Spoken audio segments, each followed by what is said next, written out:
guys, more insane Forsaken drama just dropped. From a mod getting fired to quality control issues with skins. These situations are wild, so let's get straight into it. Devilfish made a post about the Forsaken community, addressing the negativity around the slasher update being called rushed. He explained that testers and scripters were fixing bugs and making sure everything worked properly, but the game broke when transferring over to the main game, so of course it had to be shut down. He also mentioned that there was only one scripter working on fixing the issue that occurred, staying up for hours to ensure the game ran fine. This thread led to backlash, with some accusing Devilfish of white knighting for the devs and blaming the community whenever they give even a little criticism. People argued the community had every right to call out how rushed the slasher update felt, and pointed out that having only one scripter working on it made the situation worse, with no one else stepping in to help. On the other side, some defended Forsaken, saying that any update of this scale will always have bugs, especially with such a massive fanbase to handle. They argued that the truly toxic part of the community is just that 1% harassing devs, while the majority just want updates to release. Others added that the community needs to stop being greedy and ungrateful, then everyone would be happy. There was also a John Doe skin named Jinro, which was supposed to release but has now been scrapped. Jinro was scrapped because the creator, Orini, who also made the PR3 Tyverse skins, faced heavy backlash from the community. The stress and harassment pushed her to distance herself from Forsaken, which ultimately led to the skin being cut. Animations for Jinro were already completed by Coconut, including idle stances, hair physics, sneaky walk cycles, and SFX such as swing, corrupt energy, digital footprint, for 100 for error, execution, and stun reactions. With this once again, there has led to backlash from the community for scrapping Jinro. Some players argued that more love went into Jinro than Living Legend, and that it would have been the first skin with clothes and hair physics. Others complain Forsaken has a scrapping problem where good skins get cut. Many feel Living Legend wasn't worth it compared to what Jinro could have been. Do you think scrapping this skin was the right move?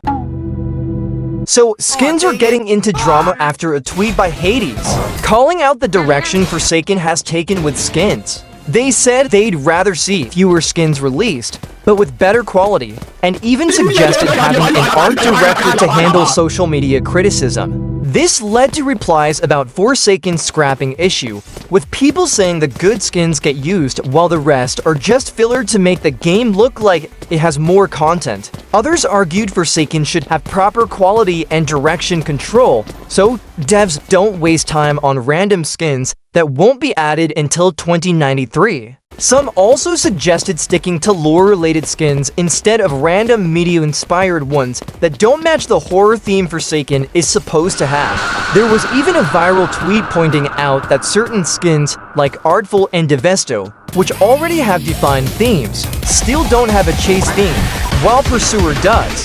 So yeah, there's a lot of talk about Forsaken's approach to skins right now.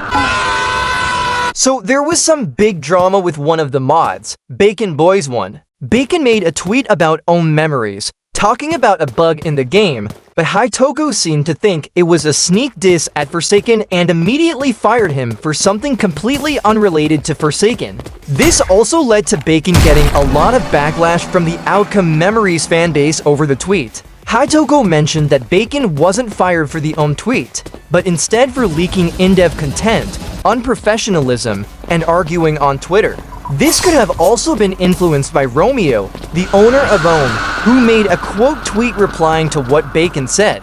He told him to report the bugs respectfully instead, which led to Bacon being demoted from mod after Romeo privately asked Hytoko to remove him. However, Hytoko eventually gave back Bacon's moderator role and said they had given him both a private and public apology.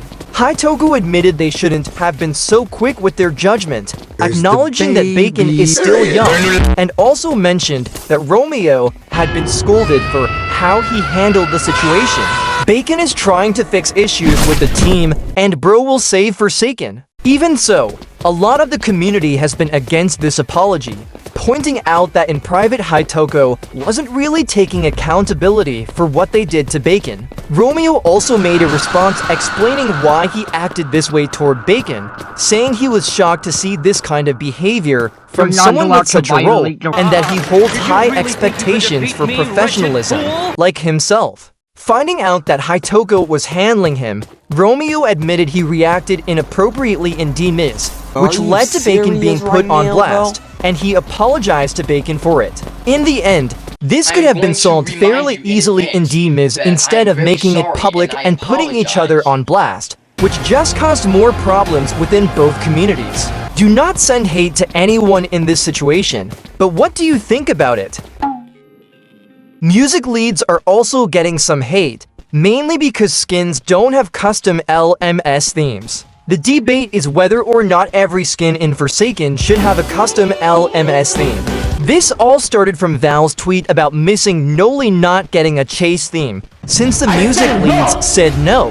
That led to a ton of backlash, people insulting the music leads, questioning Forsaken's decisions, and ranting about how the devs add cool stuff but then complain when the fanbase reacts negatively. Some argued that not all skins need a chase theme, while others said it would be cool to add and would justify the too many musicians deal, since it would actually benefit the game by adding chase themes faster. People compared it to Die of Death, where every skin has a chase theme, and also argued that higher-priced skins should absolutely come with one. Others said they just want their money's worth. Still, the backlash questioned what Forsaken is doing with their decisions and called the music leads lazy.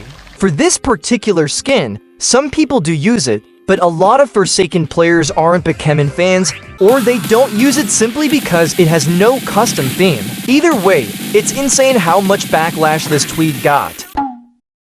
There's also been backlash about TAF's milestone skins. Some people think they look great, but others say they're bad because there's no progression or evolution shown through them, and they look like they were done in a single day. To some, they don't feel like milestone skins at all, more like skins you just buy in the shop. Some even said the devs should have stuck with the old TAF milestone skins. This backlash affected Coconut, who made the models, and at the time of release they felt awful seeing all the hate directed at them. John Doe's redesign also got another update. Awaken tweeted about the new model and applied feedback from criticism. The spikes are now much more detailed with cryptic designs and corruption spreading over John Doe. The fanbase seems to like it, but some feel the spikes are a bit too much for the base John Doe skin, looking more like something from the milestone for skin. Not necessarily a bad thing, but it doesn't fully fit the base model. We still don't know when we'll get the redesigned milestone skins for John Doe, hopefully soon. So do you think these situations can be solved to make Forsaken better? Subscribe and hit the bell for more Forsakening it.